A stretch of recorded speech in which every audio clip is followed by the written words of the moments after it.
he's a Republican and I'm a Democrat, and you think we would be fighting one another at this point, but we don't fight at all. We're friends. The end is to make sure that we provide a government that's responsive to the people, and it never happened if Republicans weren't talking to Democrats and vice versa. Do you remember the time I went to you in the committee and I said, is there any issue you would like me to bring up in the committee as chairman that's important to you?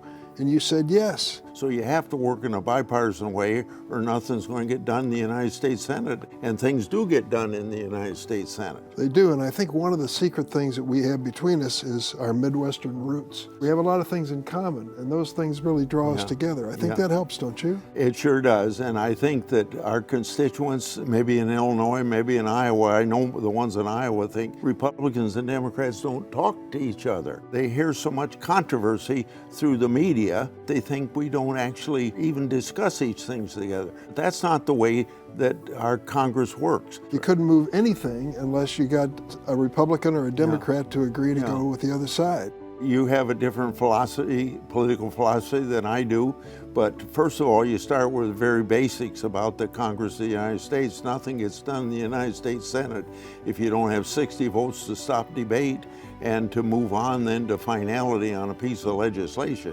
One big, massive piece of legislation we got passed, we worked 4 years together on it. We were working against both Republican and Democrat leaderships. The First Step Act, sentencing reform that corrected a lot of wrongdoing of some mistake Congress had made 25 years ago. And we passed the law in the Senate and the House, and the President signed it, and I think it's a good law. It's one example of some things that government ought to be doing to make sure we have fairness in our system, equality in our system. That's what the Constitution demands, and that's what you and I have to work together to carry out. The only thing that bothers me is you always remind me that Iowa produces more corn than Illinois. And everybody from Illinois always reminds me that you produce more soybeans in Illinois than we do in Iowa. That's why we get along. Yeah, that's why we get along, yes.